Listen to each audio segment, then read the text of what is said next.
આ જેટલા પણ પરિવારો છે અત્યાર સુધી 264 લોકોના મૃત્યુ કન્ફર્મ થયા છે ને બધા જ પરિવારો એક જ સવાલ પૂછી રહ્યા છે કે આખરે આ થયું તો થયું કેવી રીતે.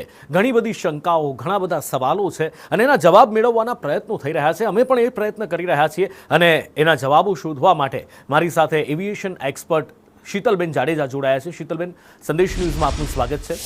શીતલબેન, એ વિડીયો તો તમે જોયો જ છે કે કેવી રીતે એ પ્લેન ઉડ્યું, થોડું હજી 600 મીટર સુધી જ આગળ ગયું, લિફ્ટ ખોઈ બેઠું એ પ્લેન અને સીધું જ જમીન સાથે આવીને ટકરાવી ગયું, એટલે કે જે બોયઝ હોસ્ટેલ હતી એની મેસ અને હોસ્ટેલ સાથે ટકરાઈ ગયું. શું કારણ લાગે છે કે આ 600 મીટરની અંદર જ એ લિફ્ટ ખોઈ બેઠું પ્લેન ઉપર ઉડી જ ન શક્યું?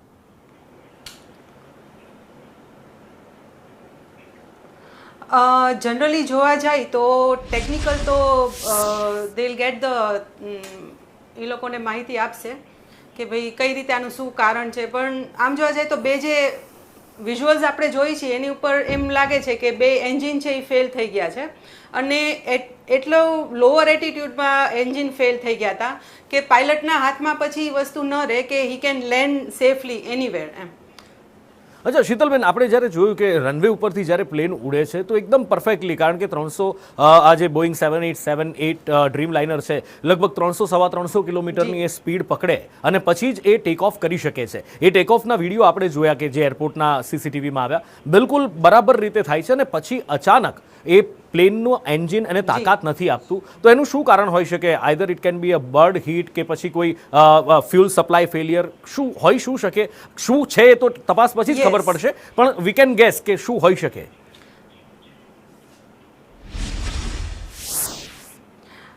બર્ડ હીટ એક કારણ હોઈ શકે આનું, કેમ કે આપણે જોવા જઈએ તો એના જે લેન્ડિંગ ગેર છે એ પણ એને ઉપર નથી કર્યા.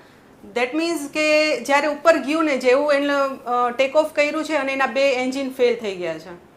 સો પાયલટ વોન્ટ ગેટ ટાઈમ કે એને એટલું લેન્ડિંગ ગેર પણ એને ઉપર નથી કર્યા અને સીધું મિડ ડે સુધી આવ્યું અને દેન દે કોલેપ્સ્ડ આઈ થિંક. અને શીતલબેન, કદાચ જો એક આપણે શક્યતા એવી માની લઈએ કે it could B a bird heat, તો એક સાથે બંને એન્જિનમાં બર્ડ હીટ થવું એવી પણ શક્યતા ઓછી છે, કારણ કે કદાચ આખું બર્ડનું ટોળું આવતું હોય તો વાત જુદી છે. પણ એવું આપણે જ્યારે દ્રશ્ય જોઈએ છીએ, એ કોઈક મોબાઈલમાંથી એક ફોટો એ વિડીયો આવ્યો છે એ એરપોર્ટના સીસીટીવી, એમાં એવું દેખાતું નથી. અને જો બર્ડ હીટ એક એન્જિનમાં થયું હોય, ચલો માની લઈએ, તો બીજું એન્જિન તો એને લિફ્ટ અપાવી શકે, કદાચ એટલી લિફ્ટ તો અપાવી જ શકે કે ફરી પાછું લેન્ડિંગ કરી શકે લિફ્ટ લઈને.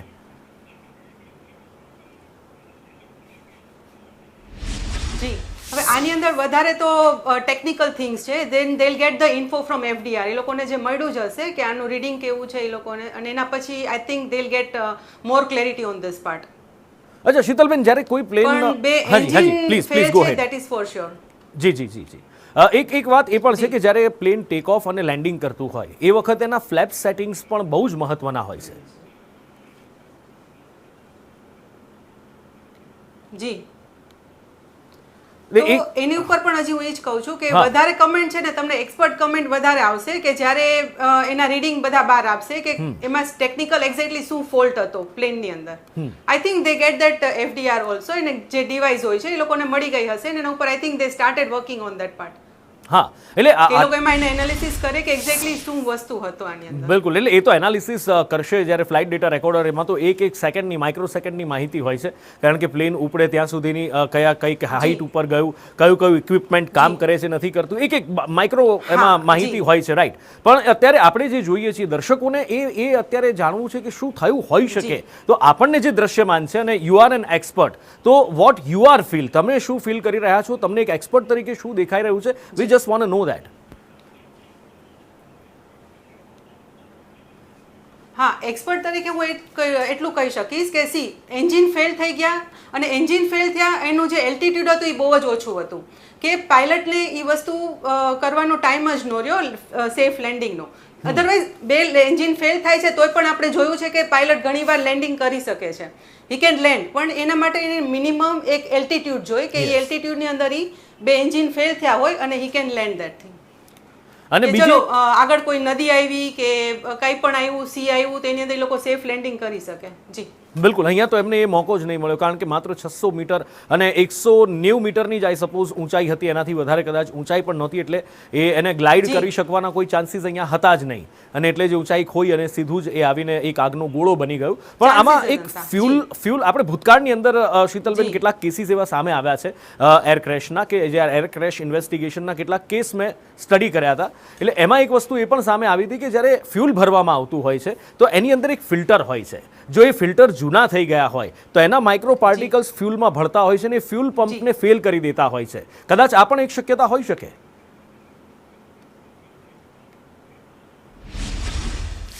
આની અંદર ફ્યુલ તો મેઇન કલ્પ્રિટ જ છે, કેમ કે જેટની અંદર we know that more than 1,20,000 litre fuel હતું, અને that is the only reason કે આટલું બધું આની અંદર નુકસાન થયું છે, કે જેમ પડ્યું અને it got blast, so fuel is the definitely is the main culprit on this.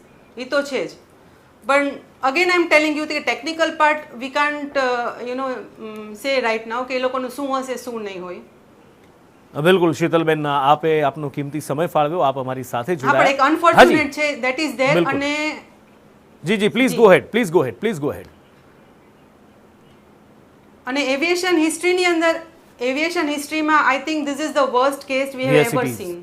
Yes, સૌથી વર્સ્ટ સિનારીઓ છે. આપ અમારી સાથે જોડાયા, આપનો કિંમતી સમય ફાળવ્યો શીતલબેન, એ બદલ આપનો ખૂબ ખૂબ આભાર. Thank you so much. એટલે ઘણા બધા સવાલો છે કે આ થયું કેવી રીતે થયું, શું હોઈ શકે, બર્ડ હીટ હોય તો બંને એન્જિન્સ એક સાથે ફેલ્યોર કેવી રીતે થઈ શકે. એક એવી પણ સંભાવના છે કે કદાચ જો ફ્યુલના એ ફિલ્ટર્સ હોય છે જેનાથી ફ્યુલ ભરવામાં આવે છે, જે પાઇપ એની અંદર ફ્યુલના ફિલ્ટર્સ હોય છે, એમાંથી કદાચ જો ફિલ્ટર જૂનું થઈ ગયું હોય તો એના માઇક્રો પાર્ટિકલ્સ ફ્યુલની અંદર ભળી જતા હોય છે. અને જ્યારે ફ્યુલ પંપ એ પાર્ટ છે કે જે ફ્યુલની ટેન્કમાંથી એ ફ્યુલ એન્જિન સુધી પહોંચાડતું હોય છે, અને એ ફ્યુલ પંપમાં જો એ માઇક્રો પાર્ટિકલ્સ ભેગા થતા રહે તો એ ફ્યુલ પંપ સુધી પ્રોપર ફ્યુલ નથી પહોંચાડી શકતું. ત્યાંથી પાયલટ એ થ્રસ્ટ આપે છે, પણ એ થ્રસ્ટ આપે એનો મતલબ એ છે કે ફ્યુલ વધારે એન્જિનને આપવાનો પ્રયત્ન કરે છે, પણ એન્જિન સુધી જઈ નથી શકતું. ખેર, અત્યારે તપાસ ચાલી રહી છે. જો ખબર પડશે, જો એન્જિન સંપૂર્ણ ફેલિયર થયા હશે, સૌથી પહેલાં આ જે એર ક્રેશ ઇન્વેસ્ટિગેશન થતું હોય છે એની શરૂઆત એન્જિનથી જ થતી હોય છે. એક એની રૂલ બુક પ્રમાણે જે શરૂઆત